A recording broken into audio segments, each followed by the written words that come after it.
Okay, it's not that you have started with the transaction and later you start adding something. No. Okay, the protocols for commitment, this should be an insurance from the client side.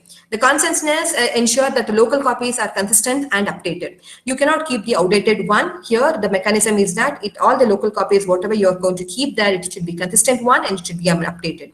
And security, it should be, it is a tamper proof, so that each node, okay, might be there is a possibility of compromising. That's what I'm telling, so that you should get updated. And privacy and authenticity, data or the transaction belong to various nodes, so the privacy and authenticity needs to be ensured. Okay, so because you are getting a transaction, the transaction is not that which is happening locally, the transactions may happen at the other part also.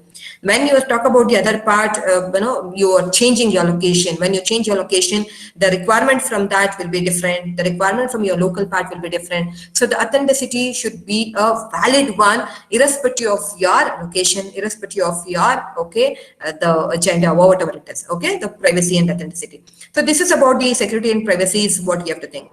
Let's start thinking about the challenges. Okay, now you can see in this diagram about the, I was talking about the 51% attack. Okay, that's that attack. What is this? Security and privacy challenges in blockchain. Now there are two different types of miners here. One is the legitimate miner and the other one is the malicious miner. Now the legitimate miners, who can see in the green in color, I add blocks to the public blockchain by broadcasting them. Okay, now you can see that they'll start adding the blocks to the public, and they start broadcasting of all these things. Now what will happen with this malicious miner? They add the block to his private blockchain, okay, but it is not a broadcasting to the public network. Now what is that this malicious doing? In a sense, they are going to add the public, so they are going to add the private blockchain to the particular block area, and that is not getting broadcasted in almost all the cases. Now what is a study has been done on this major attack of 51% attack, especially on this blockchain. You have heard about the cryptocurrencies such as Zencash, Verge, and Ethereum Classic here, which were victim of 51% attack in 2018. There was a loss of nearly $20 million last year because of the security issues in blockchain. Okay, and you people have heard about a person who died, who was the owner for the blockchain, and some of the people who started, who have made the transaction, and other person was not able to reveal many of the stories, many of the things which I would have talked about. And somewhere, okay, so you have to think about where we have to start working so that the attack can be minimized. I am not telling that there will not be attack at all. I'm very sorry to tell you that. You cannot say that your application will be free from attacks. Okay, because when you say that the opportunities for the to overcome the attacks when it is rising, okay, the developers, when they are working with the concept of avoid attacks, there are other set of people who are definitely growing to make the attacks on your system. Because of that reason, you can think about, you already know that security is the evergreen field. Okay, so you cannot stop it. You cannot say that today's end for security. I'm completely free from the attacks. No, definitely no. Okay, so that you can minimize. Now you have to think that how you can minimize the attack. Now minimizing is one thing. Now what you can do, in a sense, you have to have the precautions. Before the attack which is happening, you should have the technologies in your application such that it will alarm you, it will guide you, or it will suggest you that something is going to happen. At least if that is being taken care, if somebody is there to tell you about this is something is going to happen, I can be more cautious, and I can start thinking about my work in the in the coming days, or what work I can make a modification in the current part so that I can overcome the challenges. Okay, that's one thing here. Now, the security and privacy challenges say that, this is one particular diagram about what you mean by a double spending. Hope you have heard about double spending. Double spending is a concept. Okay, it's a type of concept where the same money is promised to the two parties, but it has been delivered to only one person. So that is the pictorial representation, what you can see here about the Bob, Cathy, and the different people who have taken a role here. But the double spending is the one, that is also one of the challenge. People do support. People do say that it has been promised, but thing is that finally you'll not be getting the money. So that is the concept of this double spending. So the machine learning and blockchain. Now, where we can have the machine learning and the blockchain here. Now, see nowadays, now people started, and almost all the companies, nearly 32% of the companies are planning and already planned to have the AI as one of the major role, the major role in terms of security. Okay, the bringing AI, the flavor of AI in terms of security, and almost most of the companies, they started with a separate wing. Okay, they wanted to have their separate wing on cybersecurity, separate wing on, and especially bringing AI along with the cybersecurity. Now, for which and all they have brought this, especially the antiviruses. Okay, the antiviruses, the traditional antiviruses, and the concept of AI while having the antiviruses makes a difference. Okay, so if you go with the traditional antiviruses, you are able to detect the attacks or some viruses about 90%. But when we make some changes with the current antiviruses having the flavor of artificial intelligence in developing that software, you can see the difference of 90% changing it to 95%. Okay, that 5% makes a sense. Okay, so it is going to tell you about the role of AI, especially in all these things, in all the security parameter. So the spam detection plays a very important role here. So the ML as described as you know that it is a self-adaptive one, so that you will not to mention the additional rules over here, add a new rules manually. It is the one, it is self-adaptive, it, how the changes is happening, how the machine is going to behave based on the input, what you give and what is the level of output in terms of acceptance. So the great examples of how this works in terms of a spam detection. Okay, you can have the AI for network intrusion detection also. And I could state one example here, the startup ShieldX network. Okay, they've developed the software. It is called as a Versive security engine. This Versive security engine will help us to identify the policies, because see, application varies, as I told earlier. So there are different policies which will be there in your organization. It's not that all the policies should be applicable to all the applications. So now the priority of the policies for which application, which policy is applicable is being given by the Versive security engine. Okay, this is the AI vendor who has been given as a Versive security engine, and you can also see this in the banking application.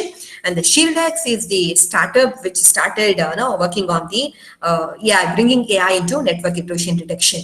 So similarly, the spam detection also is an important role, and having email monitoring is also important parameter here, and AI working for the user behavior modeling. Okay, now you know that your block is working in the normal strain. If you start seeing that when your system start behaving in an abnormal way or not to the expectation of yours, then you have to identify that something is going to wrong, and I have to take a precaution. I have to take the action immediately on it.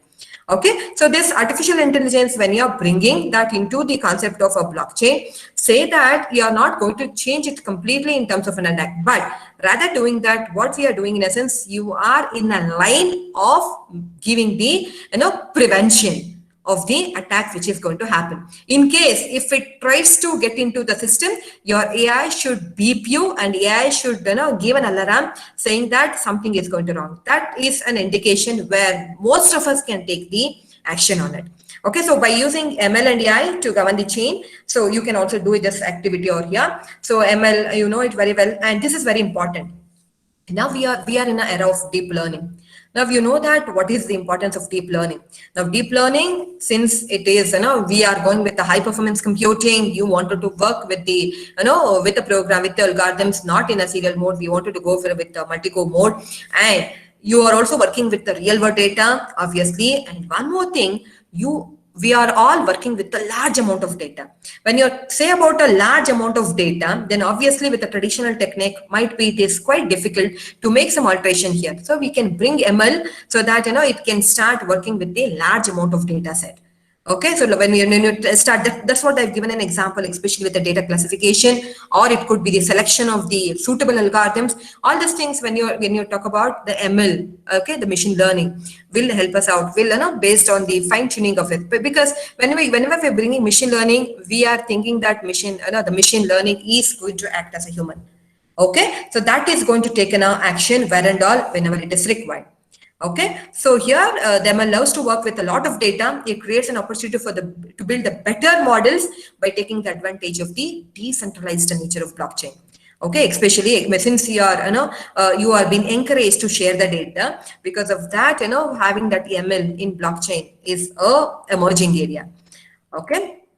And not only with this, using ML algorithms with the blockchain, it can be a game changer for the finance and insurance industries. And it could be used as a tool to identify the fraud. This is obviously many of you people have come across. Correct? No, the credit card detection or the fraud credit card detection, or most of you, but some of you, might be. I don't say most of you. Some of you would have got the messages, mails saying that you have lost your amount, you have lost your identity in terms of you have lost your Aadhaar card, something, many of the things. Okay, and most of you have experienced about losing the money. Okay, and many of the things are there. So this is be in an era where you can have the ML algorithms in the field of finance and insurance industries, where that is the core point where the hacker easily traps and easily get into your money. Okay, so that should not happen. Okay, because you know the cause of it, right? And it can also benefit other industries apart from this financial, apart from the one what I've told now. It can also benefit the other industries for preventive insurance and finance because of the shared ledger system. So model chain that addresses the whole chain or a segment here, the ML use cases, okay, or the silo ML and predictive models to address the specific segment of the chain here. So the research has been carried out on the securing majority attack in a blockchain using the machine learning. Okay, that's what I told you about the securing the majority attack. Okay, and ML also can be used in a blockchain. ML, the concept of ML in the blockchain, especially in the education system, to secure the student data. Most of you are working for a different organization. Now you can have, rather than storing your student information in one particular folder, in case if ransomware attack happens on our organization, we will be completely lost. Okay, so rather than that, what you can do, you can have your student data, in terms of, store that in terms of a blockchain, so that it is available. Okay, it can go all with all the stakeholders by preventing any possible attack. Okay, LORs, say that you're giving the LORs. Okay, when you're giving the LORs, if you have a data with you in terms of a blockchain, automatically you can start thinking of it. Okay, and whenever it is required, say that your student is coming to you after 10 years to see his some mask cards or something like that, his the scorecards or whatever it is, so that everything should be available. And to what extent, it depends upon the organization.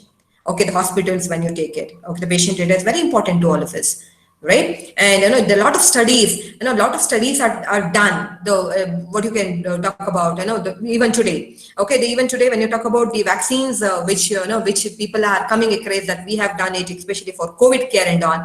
Okay, it's not that they have taken one or two data sets, especially in developing it. Okay, they have taken the bunch of data, okay, and the different causes of it, and based on that, this study has been going on. Okay, so this is about how the ML algorithms can be used along with the blockchain technology. So now this is important here. There is a challenges in the blockchain technology. How to design an efficient blockchain distributed system with an FROD scalability of the system. Okay, the word FROD scalability is important to most of us. Correct? No, it's not that my organization, sometimes your organization will not support you because the budget is a major constraint. Correct? No. Now, with the affordable scalability, how you can develop an efficient blockchain. I'm not stressing on just a blockchain here.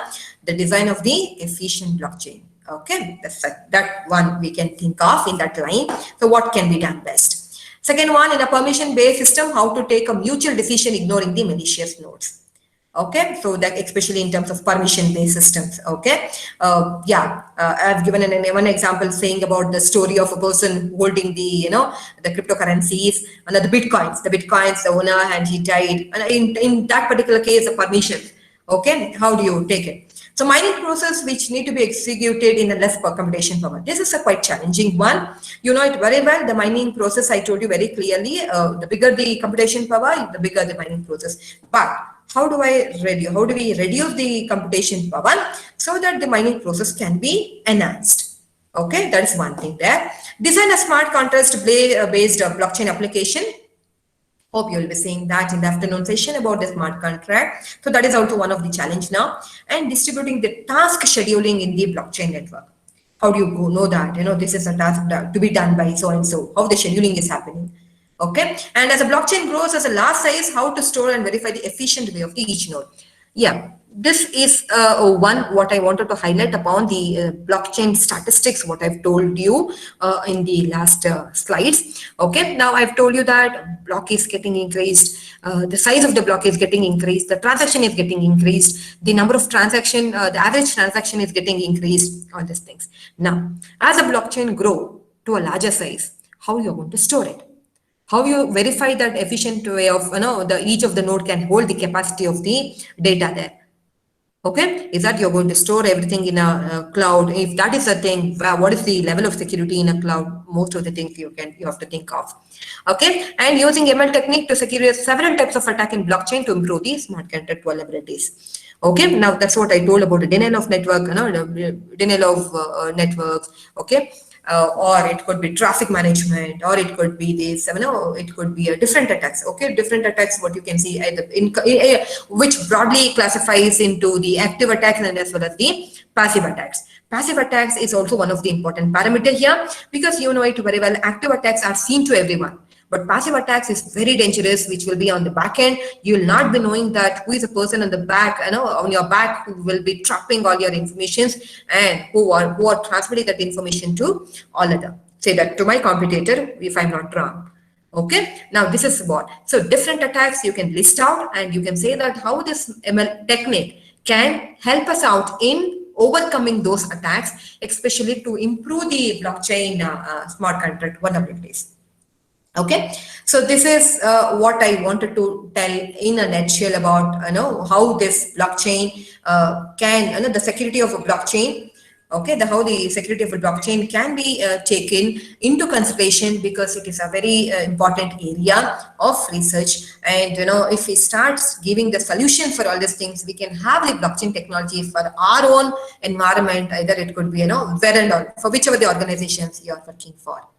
Okay, so I want to give the, I want to acknowledge all these people for the references where I've taken.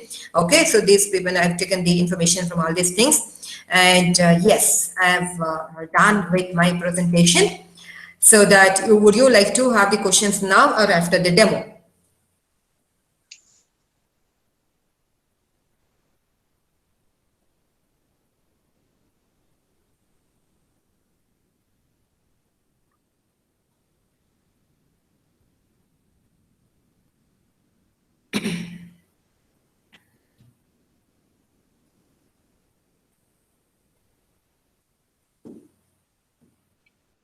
Ma'am, after the demo.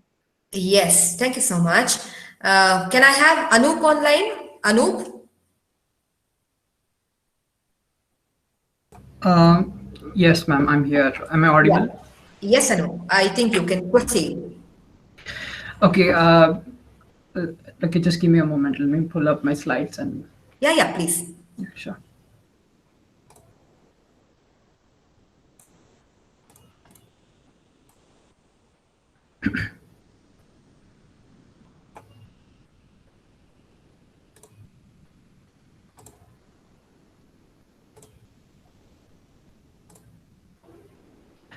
Okay, can you just confirm if my presentation is working? I mean, screen share is working. Yeah, it is working. It is working. We are able to see that. Okay, thank you, Dr. Usha, for that brief introduction. Hello, everyone. Good morning or good afternoon. My name's Anup, and I am a full stack developer by profession. And I have had the privilege of being a student of Dr. Usha for my engineering days. So what I'm going to do now is I'm going to give a brief demo of whatever Usha ma'am has explained earlier with respect to how blockchain came to be, and how it is relevant with respect to the financial industry specifically, and the advent of cryptocurrency and how it can be incorporated with banking, and also the part where you can include machine learning algorithms or AI and build on top of this. So I'm not sure about what sessions you've had earlier. I mean, I'm not sure about what the crowd is. So if you think that any of the content that I'm going to show here is, redundant, or if you've already seen it, please let me know. And I'm going to be monitoring the chat in this Google Meet as well. So if you have any questions, please drop them here, and I'll be responding. And feel free to stop me at any point of time. So.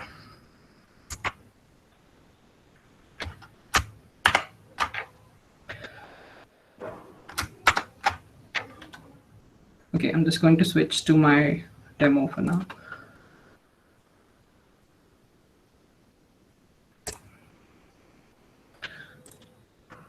Right, so I hope you can see the slides.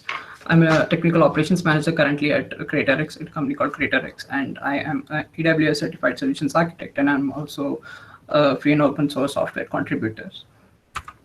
So before we talk about how blockchain came to be and how we can work on the security aspect of it, I want to talk about why it was invented in the first place, and only then. And it is my belief that only then you can understand the true essence of blockchain regarding why it was invented and how it can be used.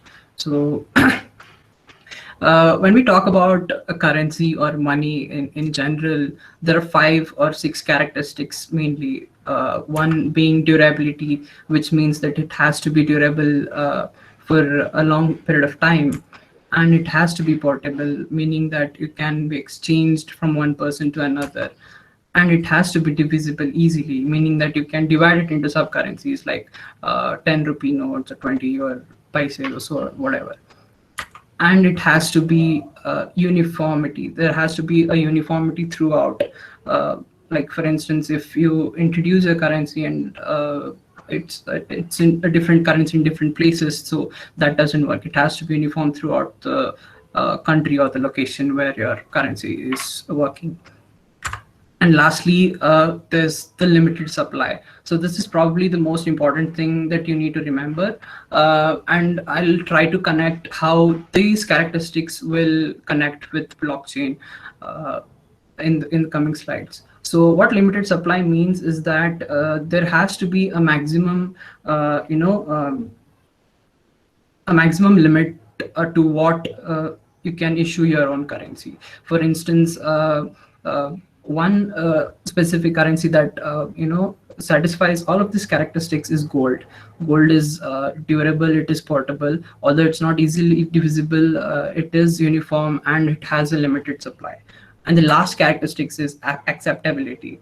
So this part is where people are supposed to uniformly accept your currency throughout the nation or world or whatever.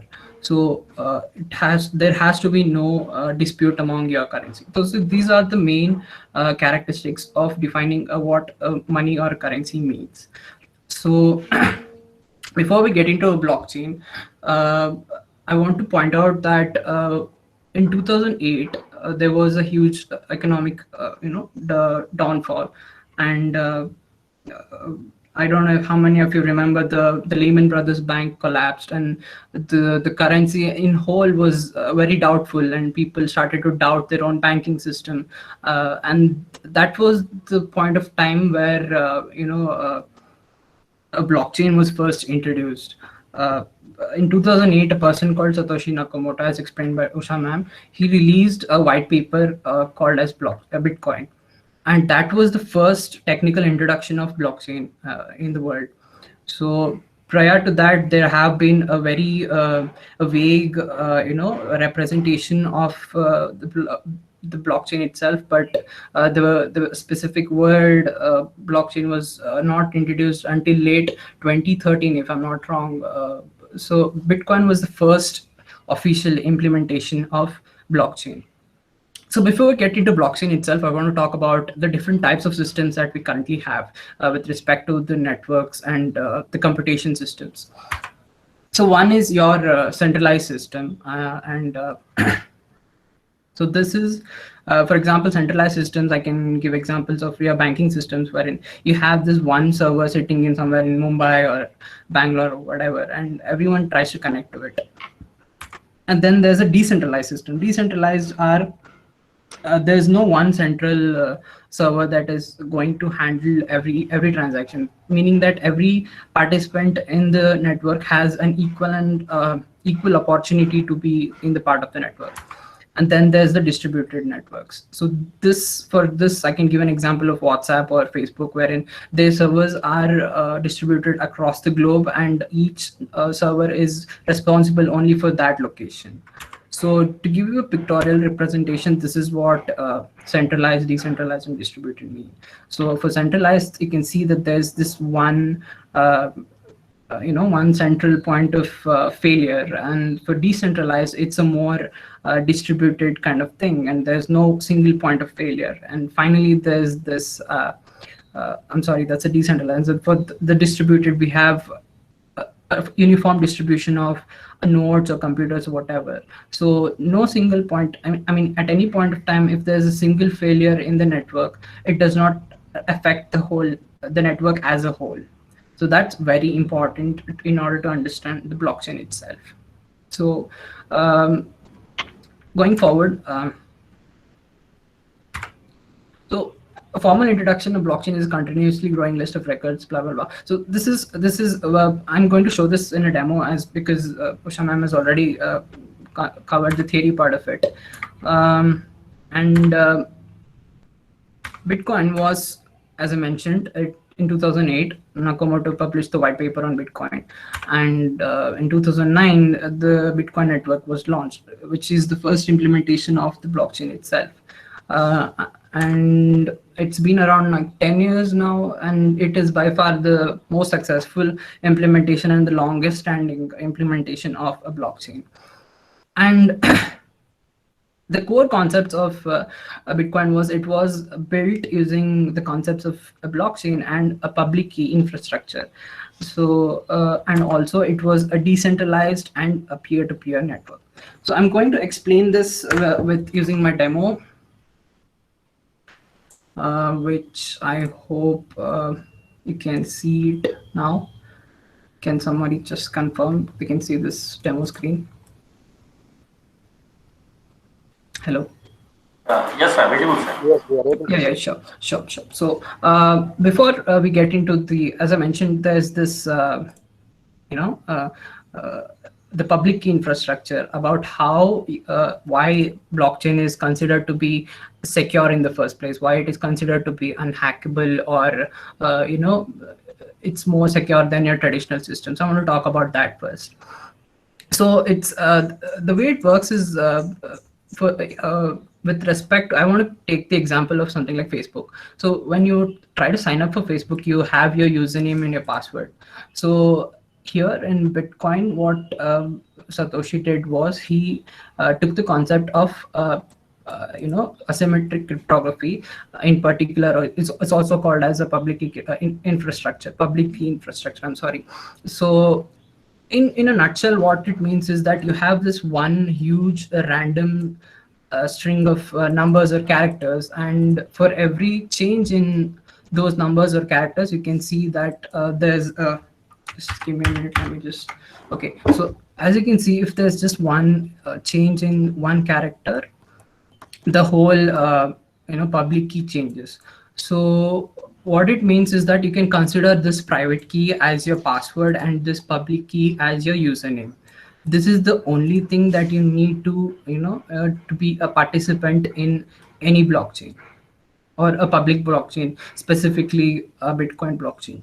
So there are multiple, you can have your multiple authentication layers on top of one another after but this will be your basic layer of authentication. So specifically, I want to talk about how this public key and private key works.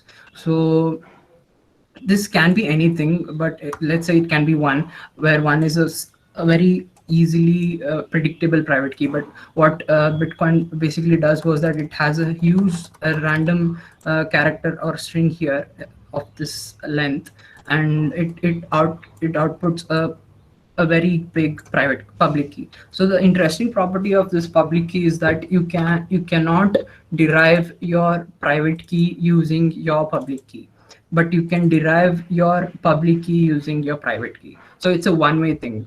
So it's like a one-way function, and it does not work backwards, right? So in essence, what I mean is that if somebody has your private key, he essentially controls your account. That's it. There is no other way of proving that you own your account. Your private key is the only thing that is going to authenticate you on the network. So next, I want to talk about signatures. So in traditional systems, let's say like your emails or your physical letters or whatever, you usually sign at the bottom part of the letter or whatever. So here, in terms of cryptography, signature means that whatever data, let's say that I do a hello world here, and I sign it using the private key. So this private key, when I sign it, it gives me a message signature, right? So this private key, if you remember, is the same private key that I derived here earlier, right? So I am going to use this private key, and I'm going to put it, and I'm going to use it to sign whatever message I have. And when I sign it, it will give me a message signature, right? So what this means is that if there's a slight change in the data, every time there's a change in the data, the message signature is going to be different.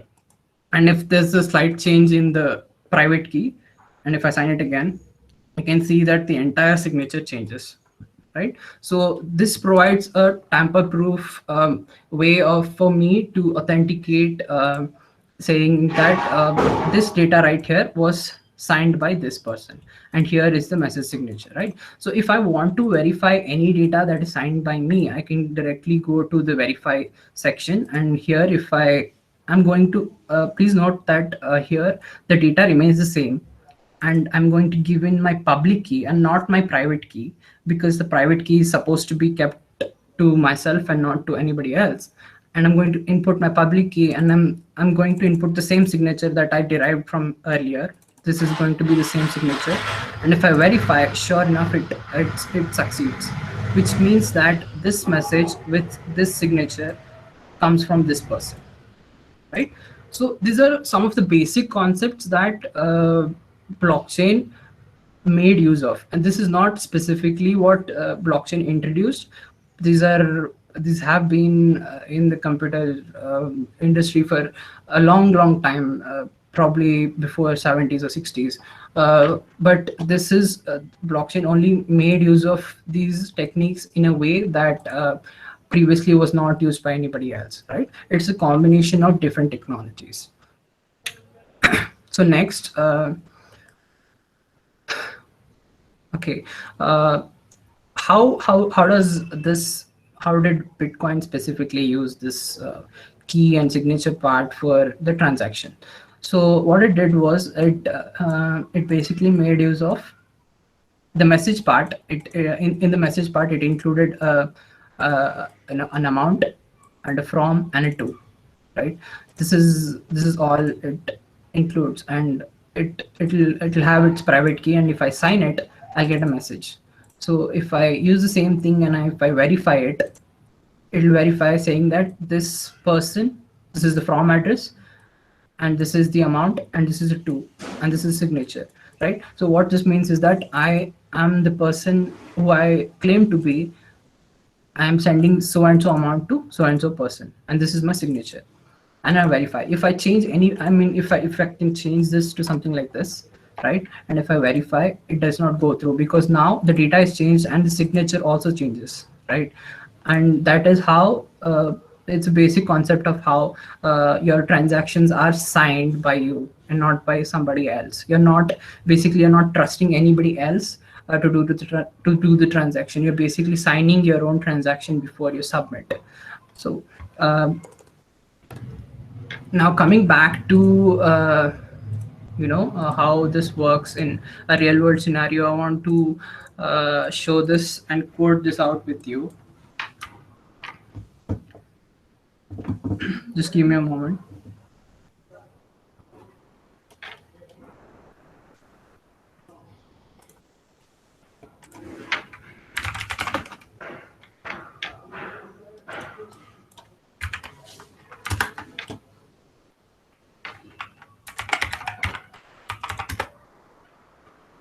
Right, I hope you can see this editor here. If you don't, please let me know. Right, for this demo, I'm going to make use of a programming language called Golang. And also I want to point out that whatever development that goes into building a blockchain is usually carried out in either low-level systems programming language, something like Golang or Rust or C or C++, right? So usually they don't make use of scripting language like Python or something like that. So that's the reason why I'm making use of Golang. It's a development language, a systems level development language by Google, and it's widely used in building blockchains. So for this demo, I want to just declare a small function here. I'll say in my function here, I want to show how the SHA hashes work and why it's so important and what makes it tamper proof, right? So here I'm going to just declare a message, and I'm going to say hello world, right?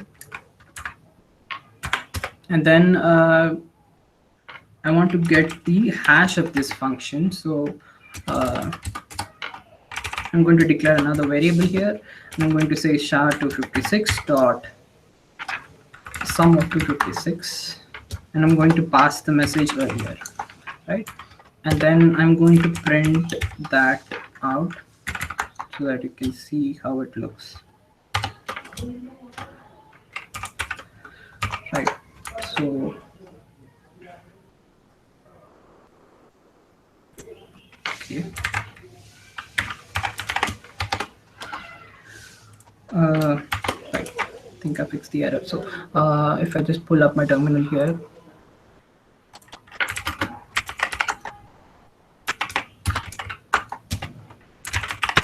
right, so the way you run Go programs is by doing this go run test.go, and here you can see that this is the hash that you get from this message, right? So I cannot, what I mean to say is I cannot derive back this message using this hash. It's a one-way function, right? So let's say if I change one string here to something like this, right? I just changed a dash in it, and then if I run it again, now you can see that the whole the hash is now changed. 185 now it started 175 and so on and so forth, right? So that's the basic usage of hashes. And if I can show you how okay, let's just do it at a later point of time. I'll just go ahead with the demo for now, right? So I'm just going to share a few links if you're interested. This is the white paper, that the actual white paper that Satoshi Nakamoto published in the year 2008. I'm just going to leave it in the chat so I can have a look at it, right? And okay, so I'm just going to continue with my demo for now, right? So this is the SHA-256. It's an algorithm. It's a hash algorithm. This is what I explained in the demo earlier. So let's say I have hello world here, right? As you can see, as I continue typing, the hash keeps on changing. Like if I just change one bit of information here, the whole thing changes, right? So that's the, it's a one-way function, and you cannot derive this message using this hash. That's what I mean. Now, how does this public and private key and signatures and the hash fit into building the blockchain, right? Now we're slowly moving towards how we can structure a block, and then how we can build and implement an actual blockchain. And these are all the actual implementation that is presently being used on the Bitcoin blockchain, among several other blockchains as well. But I'm just going to take an example of Bitcoin here, right? And then this is your basic structure of a block. And here, as you can see, there are about a few variables here. Namely, there's a block number and a nonce and a data part and then a hash, right? So in the data part, it's up to you what you include in the data. Uh, it's up to the it's up to how you code and what data you include in it. Regardless, the hash is always going to give you an output which is going to be of constant length. The hash is always going to be of constant length, but it is going to change according to whatever data you include, right? So for instance, if I say hello, right? This is the data that I want to include in blockchain. Let's say this is the data that I want to include, right? So there is going to be a block number, a nonce, which I'll explain in a while, and then a data, and then a hash. So as you can see, if I mine, what changes now is that, just give me a moment. Okay, so as we can see, the hash has changed and so has the nonce. Let me just do it again. Please notice the change again. So I just change the data. When I hit mine, what changes is the nonce changes and the hash changes, right? So regardless of what I'm sorry, so whenever what nonce does, and this is a very important part of building a blockchain. If you remember, Dr. Usha mentioned about the proof of work of proof of stake, and the nonce is what essentially validates whether who has to get a reward. So what I mean is, as you can, if we can just notice here that there's 4 zeros at the beginning of the hash, right? So if I change the nonce to something like 1 or 2 or 3, if I can go on changing, you can see that I get a first 0 here, right? Now I'll have a rule saying that there has to be 4 zeros before you can call it a valid block. Like that will be hard coded in the blockchain. So what I'll do is I'll just keep on changing these numbers until I can find 4 zeros, right? 4 initial zeros, right? If I go on doing it, and if I keep on doing it, right, when I click the mine button, that's what happens. It will go on and iterate 18,000 times just to find out what the what the hash has to be in order for the hash to contain initial 4 zeros, right? This is called as your block difficulty level, right? The number of zeros you increase at the beginning, the more difficult it is going to be. I mean, this nonce is going to increase and increase over time, right? So let's say if I just change the data now, I'm sorry. Right. So if I click mine, not only the hash changes, this part also changes, the nonce also changes, and this thing remains constant, which means that I can call this a valid block. So in order for me to call it a valid block, the nonce has to we have to make sure that it has to contain 4 zeros at the beginning. So in production blockchain, I'll show you what a block looks like. If I can just pull it up. Okay, so this is the actual production blockchain that is currently being deployed, right? So these are all individual blocks right here. So you can see this is the block height. The block number that I mentioned is nothing but the block height. So if I click on it, you can see that there's a from address, and then there's a to address, and the amount field, so on and so forth, right? So these are individual transactions, right? If I click on one individual transaction, you can see that there's amount, and there's fees associated with it, and the confirmations and the size. So all these are a number of other variables that you need not worry about when starting out. But what I wanted to point out is this is how a block looks like in production, right? So in each block you have a number of transactions which can vary, but the block size itself does not vary. Like for Bitcoin, it is 7 or 8 MB per block, right? That's the maximum size of the block it can have, but it's up to you to fit as many transactions as you want, right? But there will be a limit usually regarding what the maximum amount of transactions that you can have in a block, right? So coming back to the demo, also please let me know if I'm going too fast, or I can just slow down for you if the pace is fine, right? So now how does block and blockchain relate to each other? Now we've noticed that each block contains a block number and the nonce and the data, and then what we do is there's previous hash and then the hash of the actual block, and then we connect all of these blocks together. So I'm sure that you all are aware of what a linked list is. So you can think of this as a blockchain as a fundamental doubly linked list.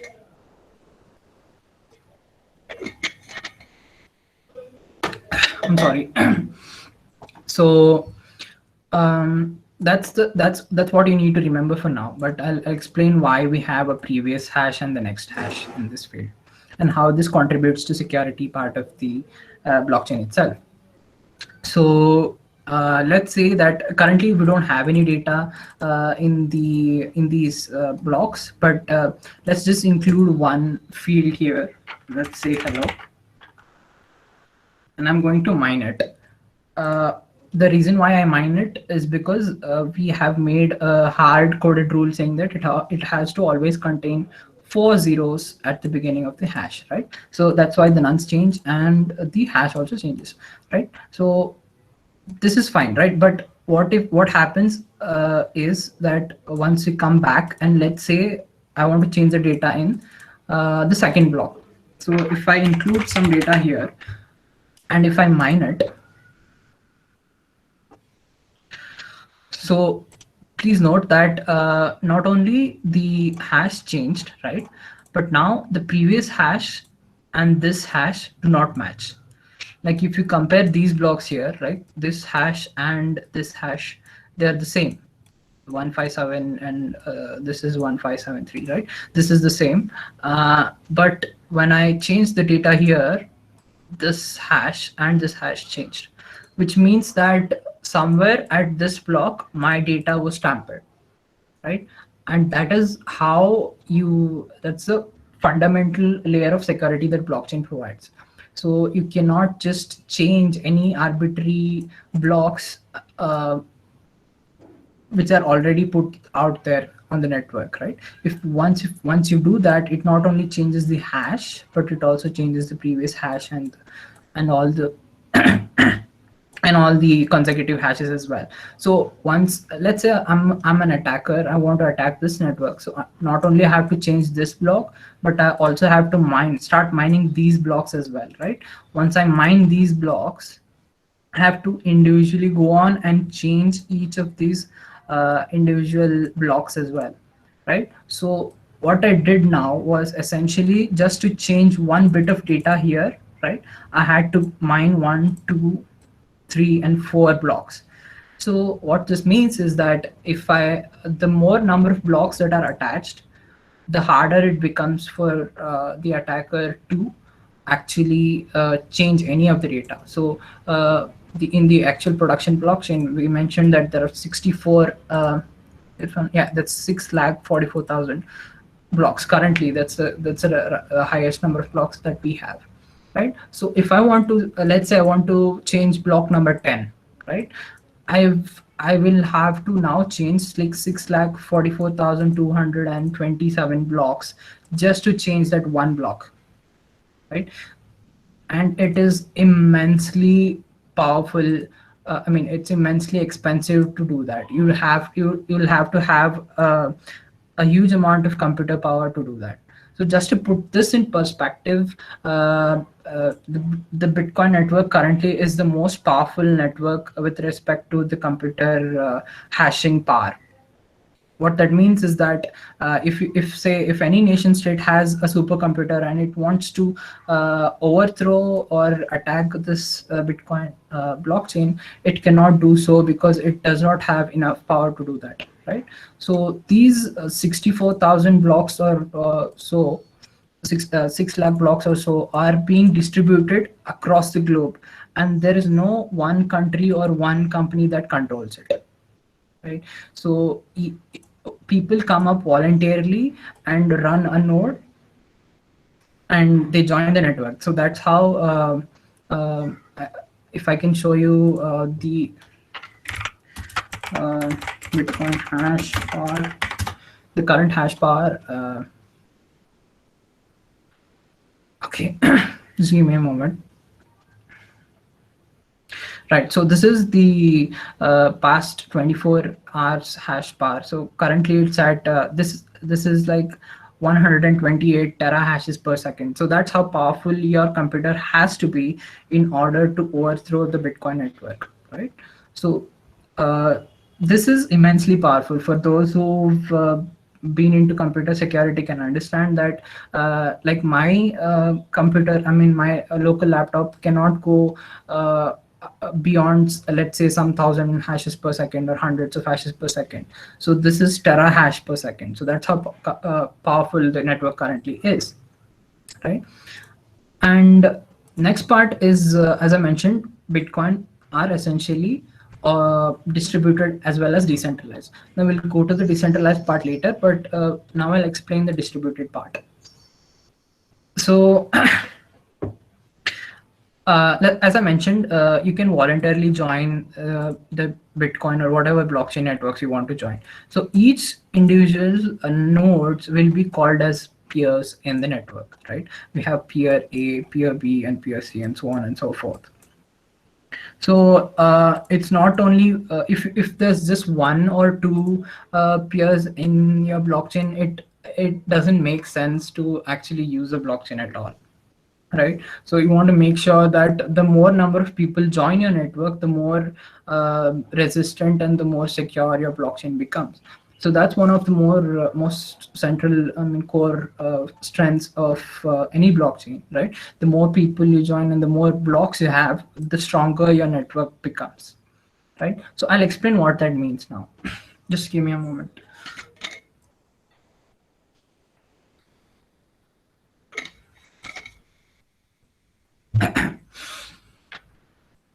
Right. So let's say that currently there are about 5 blocks that are in the network, right? And all these 3 people, they're currently synced with each other, right? Whenever a block is added to the blockchain, it is automatically synced to all the members in the network. That is a fundamental requirement. You cannot change that, right? So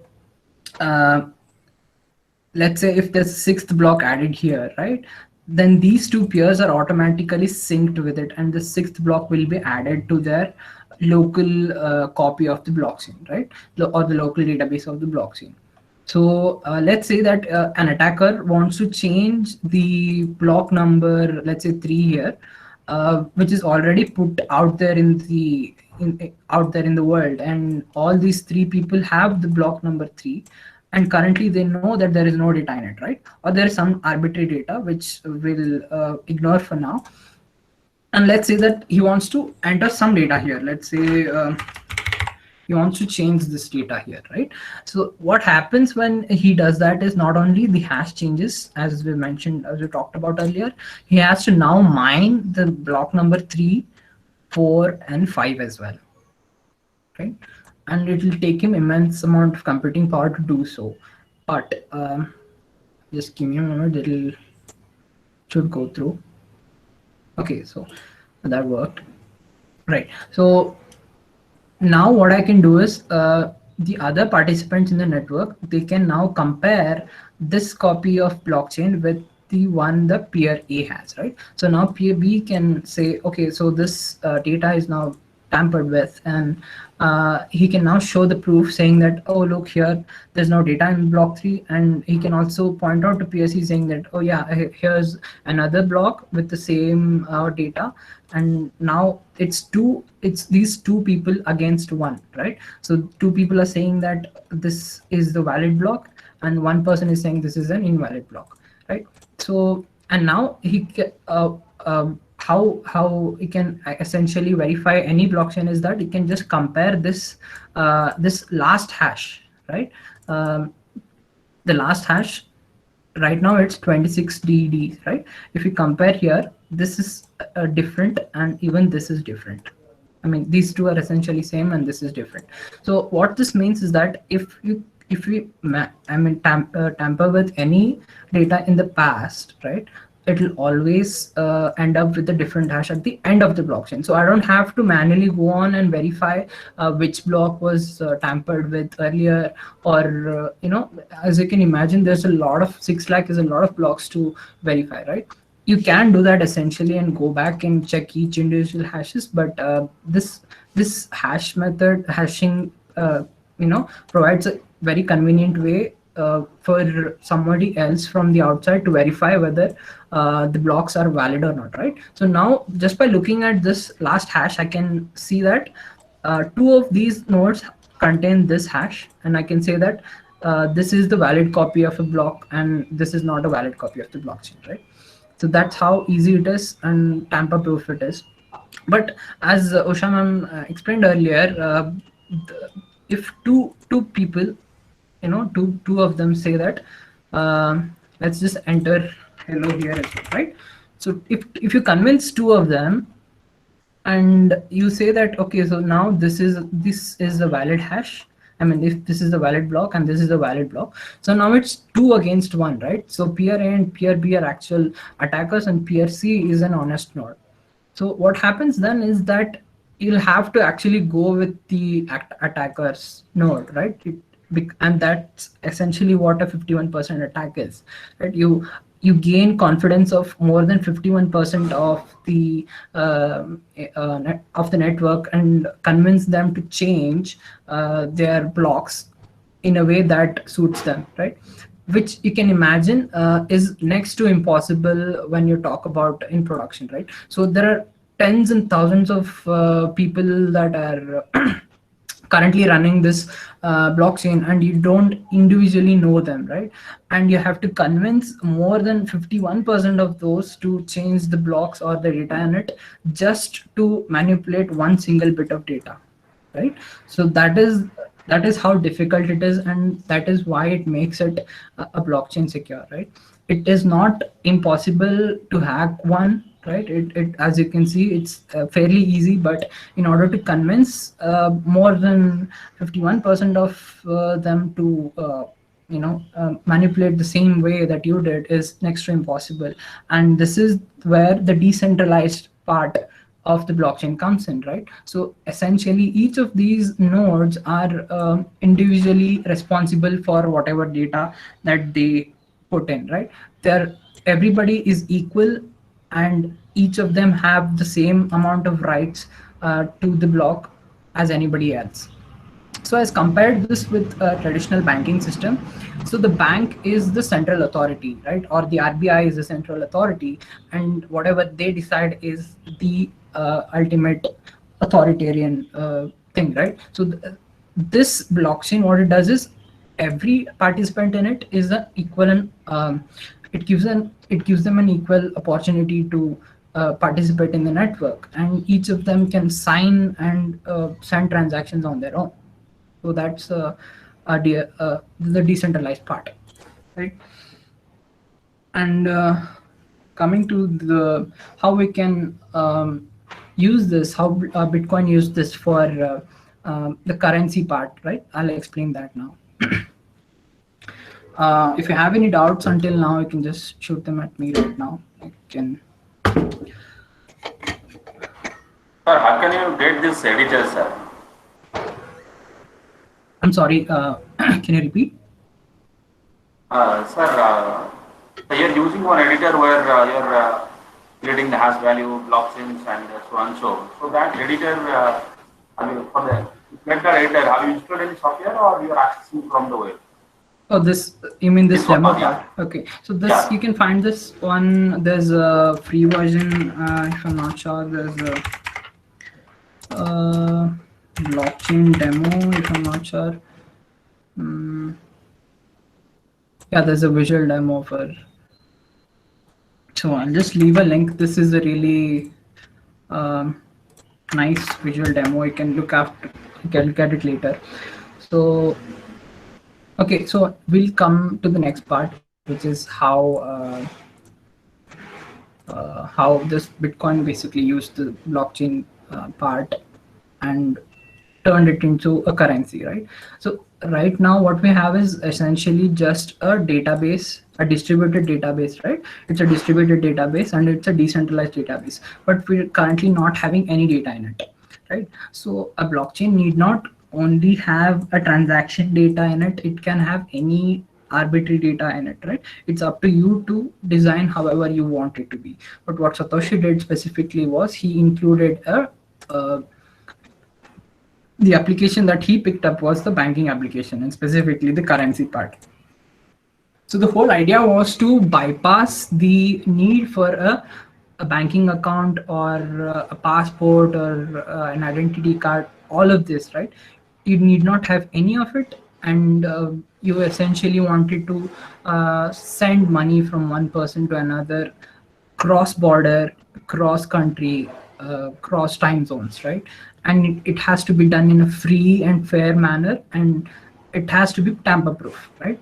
So this was the central idea that was put into while designing the blockchain, or the Bitcoin blockchain to be specific, right? So what he did was essentially in the data part, if you remember, so this transaction part is basically what the data part is, right? He included a set of transactions here, right? Instead of just a arbitrary data, he included an amount field and from field and a to field, right?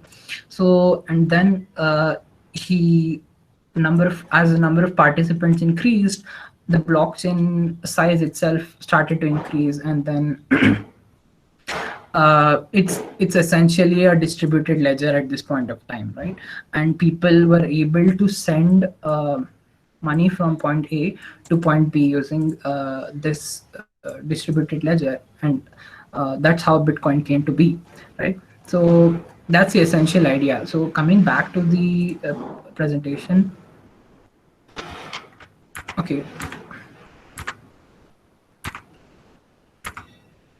So it's not a money, it's not essentially money for the internet, it is the internet of money. What I mean by that is Bitcoin was essentially, it has its own network. It is not dependent on any third party to do any sort of transaction. So that was a layer of network on top of internet itself.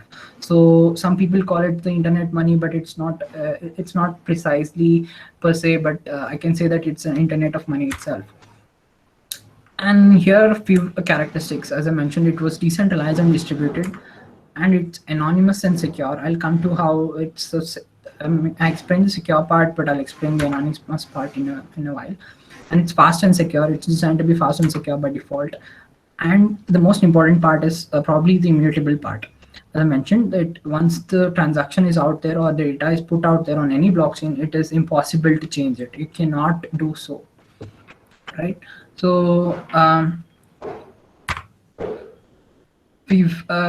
so that's how a blockchain is essentially designed, and we've seen how the data is hashed and added to the next block. So these are, I can just in general, these are the blockchain characteristics. You can say that it's decentralized, it's secure, and and it's open sourced as well.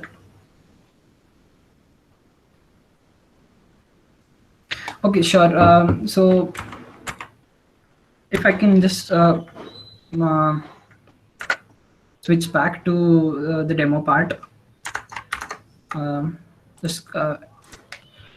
Okay, so this is how in Bitcoin specifically. So what they did was they included a Coinbase wherein it included an amount field, and it it's basically like your own personal wallet, right? So whatever amount is deducted from this person, it has to come from this wallet itself or this amount itself. So you can't arbitrarily say that person A has so and so amount, and it can't fake anything on the blockchain itself, right? So that's the whole point of it. So coming to the anonymous part, so this, as I mentioned earlier, so there's a private key and a public key, and when we put it on the blockchain, so this is how it actually looks like, right? So you don't essentially include their names or the name of the person transacting. You just say that this is the public key and this is the public key of person A and person B. So this is the actual transaction. This is how it looks like, right? So there's a from and there's a to field, and both of them are secured using their own public key. So you can't really say who is transacting with who, right? So that ensures that all the person transacting on the blockchain are anonymous, and it is also secured by the underlying power of the blockchain itself, right? And it can also secure, it can ensure that all the transactions are secure, right?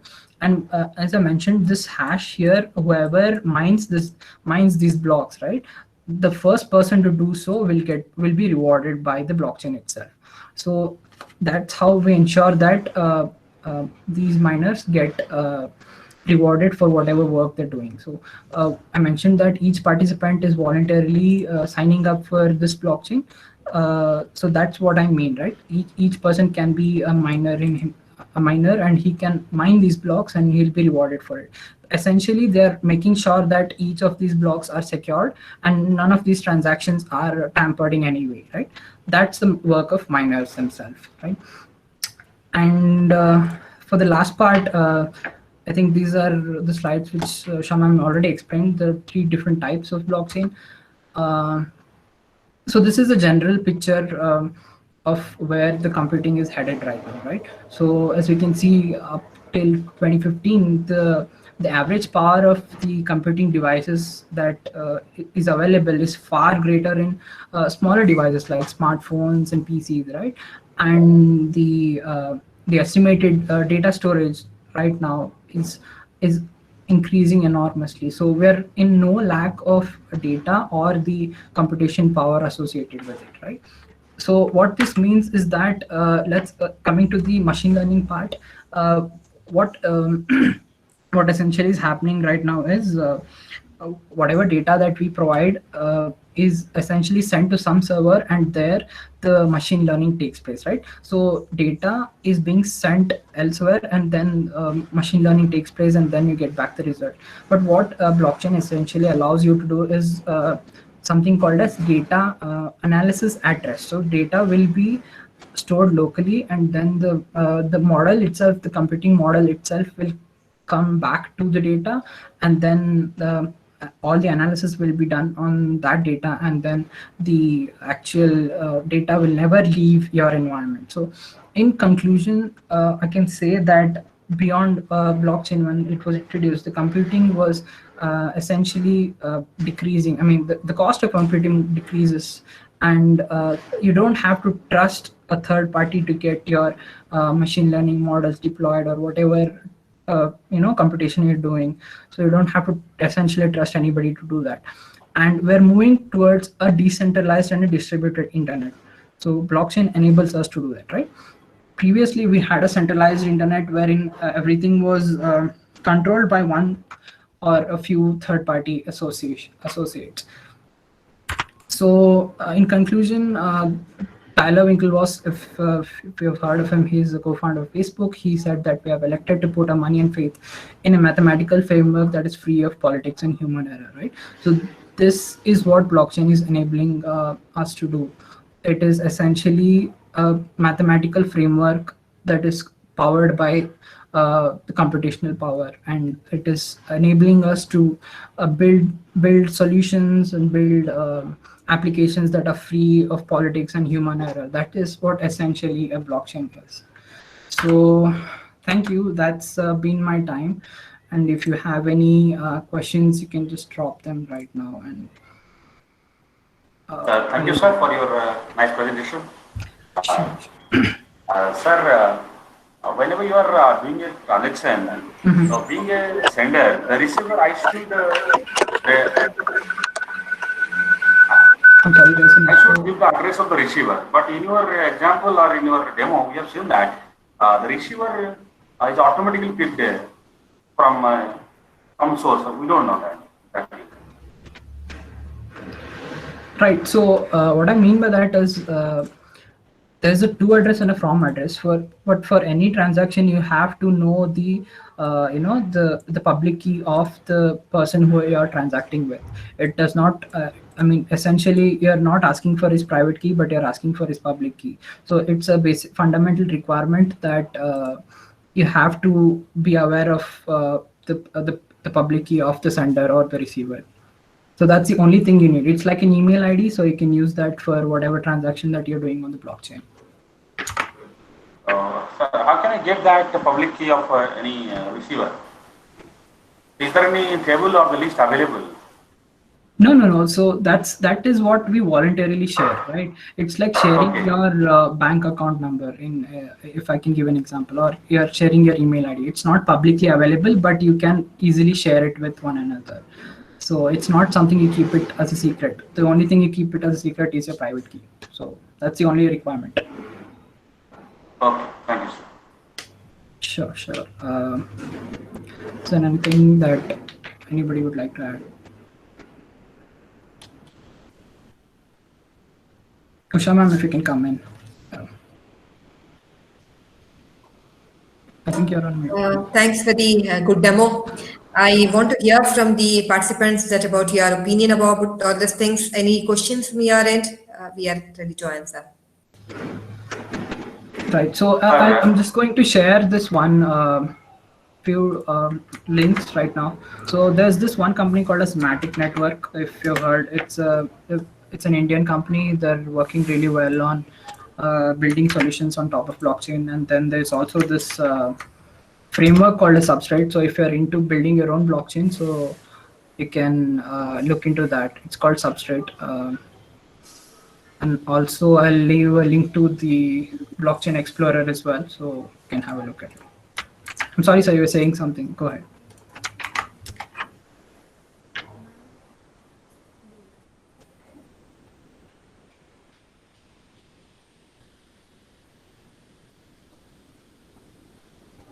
Hello. Hello, sir. Yeah, go ahead, sir. Yes, sir. The demo you have given to us, if I want to carry out that demo, so which link I should follow? The first demo you have provided? The first link you have provided? Yeah. The first link I provided, it's all the source code is already on the GitHub, so you can look at it. Okay, sir. Thank you. Yeah, sure.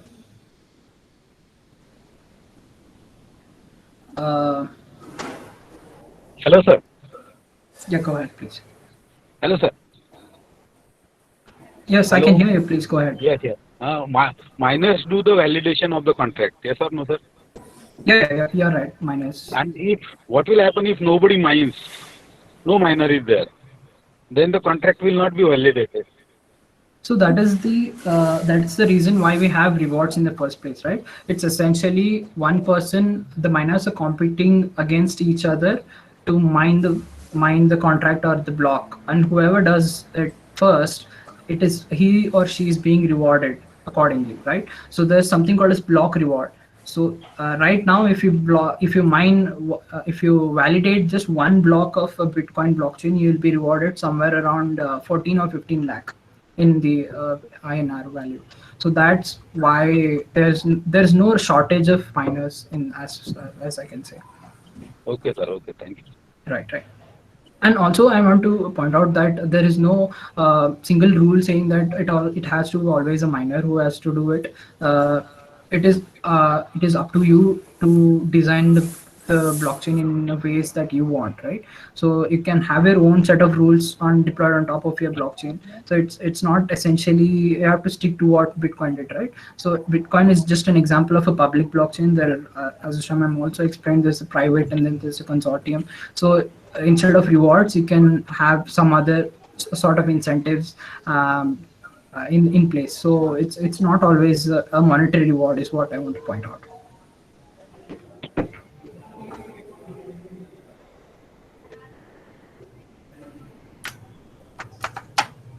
Are there any other questions? Hello. Yes, ma'am, go ahead. Hello. Yes, sir. Sir, I have one question. Like in my college, some of the students are doing a project on IoT supply chain management using blockchain. So there, like we are facing the problem, like how to give the demo or data set, what sort of a data set we can use.